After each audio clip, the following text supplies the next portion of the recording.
Hello, আসসালামু আলাইকুম, welcome to RS blog.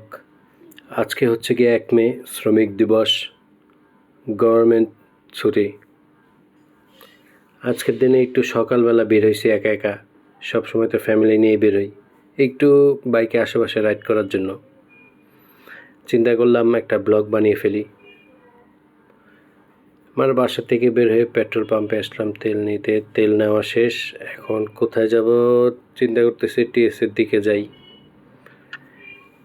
এই রাস্তার মধ্যে আজকে একদমই ফাঁকা পুরা। এই ফাঁকার ভিতরে রাইড করতে অনেক ভালোই লাগে। এই রোদের মধ্যে বের হয়েছে, একটু কষ্ট লাগতেছিল, তাও বাইক চলতেছিল যতক্ষণ ততক্ষণ তো বাতাস। আজকে আজকে অন্য দিনের তুলনায় গরমটা একটু কম। বৃষ্টি হওয়ার কথা ছিল, কিন্তু বৃষ্টির তো কোনো খোঁজ নেই। এই কদিন ধরে শুনতেছিলাম, খবরে বলতেছিল 1 তারিখে বৃষ্টি হওয়ার সম্ভাবনা আছে বা এরকম কিছু। আজকে তো রোদ, তবে তুলনামূলক গরম কম অনেক। দেখা যাক, 2টা-3টার দিকে বোঝা যাবে কীরকম গরম। কালকে তো ঢাকায় সম্ভবত 41 ডিগ্রি মতন গেছিল। আর ঢাকার বাইরে, বিশেষ করে আমার নানির বাড়ির দিকে শুনলাম যে 42.7 বা 43 এরকম হয়েছিল আর কি। কঠিন গরম। ঢাকা শহরের বুকেই প্রথম এত গরম অনুভব করা যাচ্ছে। যাই হোক, এখন আমরা টিএসির দিকে যাচ্ছি। আমি আশা করছিলাম একটু মানুষজন থাকবে, পরে সকালবেলা তো আপনার 10:30 মতন বাজে, মানুষজন কেউ নেই। আমি বেরিয়েছি একা একা ঘুরতে। যাক, বাইক থাকলে একা ঘুরতেও ভালো লাগে। এখানে সব অনেক গাড়ি, সবাই একজন একটা গ্রুপকে পাইছি যে এরা ঘুরতে বের হইতেছে, দেখে ভালোই লাগতেছিল। এরা সব শ্রমিক, আমরাও তো শ্রমিক সবাই। কেউ একটু বেশি স্যালারিতে চাকরি করে, কেউ কম স্যালারিতে।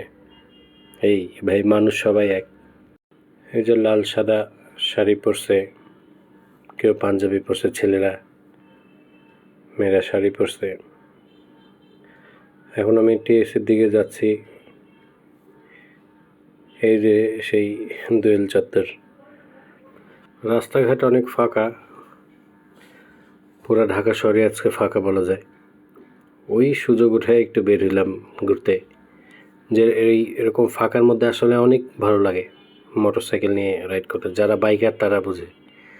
ঢাকা শহরের যে জ্যাম, যে অবস্থা, এখন আপনি দেশ গ্রামে খেতে কাজ করার লোক পাবেন না, সব ঢাকায় আসবে। ঢাকায় এসে অবশ্যই ঢাকা শহর কর্মর জায়গা, আসবে সবাই।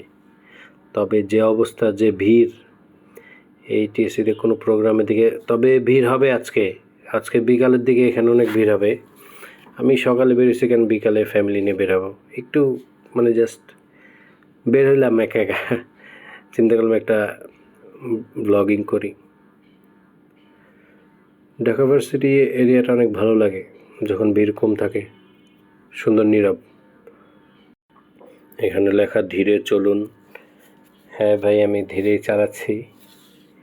আমার জোরে চালানোর অভ্যাস নাই বলা ভুল হবে। আমি ম্যাক্সিমাম বাইকে একটু জোরে চালাতে পছন্দ করি, তবে ওই জোরে না যে মানুষকে কষ্ট দিয়ে। ফাঁকা থাকলে একটু জোরে চালাই। এই একটা আছে না, খুব রাফ চালানো, মানুষও দেখলে খারাপ বলবে বা বুঝেন তো, ওইভাবে কখনো আল্লাহর মতো চালাই না। রাস্তা ফাঁকা থাকলে বা খুব এমার্জেন্সি থাকলে তখন আর কি একটু জোরে চালাই, এমার্জেন্সি থাকলে, এছাড়া না। এখন ঢাকা ভার্সিটিতে একটা চক্কর দিলাম, দিয়ে এখন বাসার উদ্দেশ্যে রওনা দিচ্ছি, যাচ্ছি আর কি। তবে হ্যাঁ, যখনই আমি সুযোগ পাই এরকম বাইক নিয়ে বেরিয়ে যাই। কখনো মাওয়া যাই, কখনো 300 ফিট চলে যাই। আজকে অনেক রোদ, এই কারণে এত দূরে আর যাইনি। চিন্তা করছি এই আশেপাশেই থাকবো, কারণ এই রোদে মানুষ হেড স্ট্রোক করতেছে। তারপর বিশেষ করে যারা বাইরে থাকতেছে, যে রিক্সা চালায় যারা, এদের অনেক কষ্ট আসলে। এখন আমরা অনেক সময় রাগ করি রিক্সাওয়ালাদের সাথে, ওরা রাফ চালায়, ওদের দোষ আছে, ঠিক আছে। বিশেষ করে অটো রিক্সা, যেগুলো অটো রিক্সার কথা বাদই দিলাম, ম্যানুয়াল রিক্সা, এরা কিন্তু ভাই দেখেন সারাদিন এরা যেই রোদে রিক্সা চালায়, মাথা তো একটু গরম থাকবেই। এর জায়গায় আমরা যদি হইতাম তাহলে মনে হয় 2-4টা খুন করে ফেলতাম। আল্লাহ ওদেরকে অনেক ধৈর্য দিছে। যাই হোক, এখন আমরা যাচ্ছি বাসার দিকে আমার খিলগাতে। নাস্তা করি নাই এখনও, নাস্তা করব। তার আগে বেলি রোড হয়ে যাব, যেই কাচ্চি ভাইয়ের যেই বিল্ডিংটা, ওই বিল্ডিংটা দেখতে। বেলি রোডের যে মর্মান্তিক ঘটনাটা, এটা খুবই দুঃখজনক।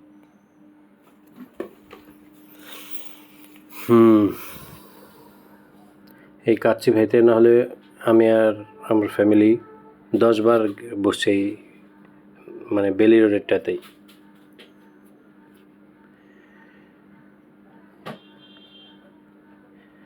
এই যে সে বিল্ডিংয়ের কী অবস্থা, কত মানুষ মারা গেছে এখানে। আমাদের পরিচিত 2জন মারা গেছে, আমাদের কলোনির একটা মেয়ে, আর এখানে কাচ্চি ভাইয়ের একটা ওয়েটার ছিল। সে আমরা গেলে আমাদেরকে মানে একবারে এই যে কর্নারে যেই দেখতেছেন, এই কর্নারে আমাদের বসাইতো কাছের কাছে, ওই ছেলেটা মারা গেছে। সবচেয়ে বেশি শোকাহত হয়েছে ওই ছেলেটার জন্য। আর আমাদের কলোনিতে মানে আমরা আগে যে কলোনিতে থাকতাম, ওই কলোনিতে একটা মেয়ে মারা গেছে। আমি চিনি না, তবে আমার ফ্রেন্ড সার্কেল, বন্ধু বান্ধব সবাই চিনে। কত মার বুক খালি হয়েছে। যাই হোক, এখন বাসার দিকে যাচ্ছি। এখন নাস্তা খাওয়া লাগবে। কোন হোটেলে খাবো বা কি, এই গরমের মধ্যে বসতে ইচ্ছা করতেছিল না। সেঞ্চুরি বা টেস্টি ট্রিট, এই দুইটার একটা যেটা সামনে পাই ওখানে যাব। এখন পেয়ে গেছি টেস্টি ট্রিট। এখানে গিয়ে কিছু নাস্তা কিনলাম। তবে ওদের একটা রুটি আছে, এটা 4 পিস থাকে, খুব ভালো। এটা কিনলাম, আর একটা ডোনাট।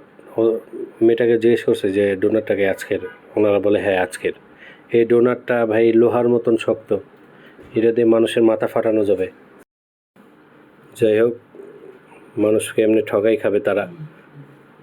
মানে এত বাজে একটা জিনিস, মানে এমন শক্ত হয়ে গেছে খাবারটা, মানে আমি পরে খাইতে পারিনি, ফালাই দিছি। যাই হোক, এখন চলে যাব বাসার দিকে। ভিডিওতে অনেক ভুল ত্রুটি হয়, আপনারা ক্ষমা দৃষ্টিতে দেখবেন। আমার আইডিটাও নতুন, পেজটা নতুন। আপনারা ফলো দিবেন, সবাই লাইক দিবেন, আর সবাই পাশে থাকবেন, আমাদের জন্য দোয়া করবেন। ভালো থাকবেন। আসসালামু আলাইকুম।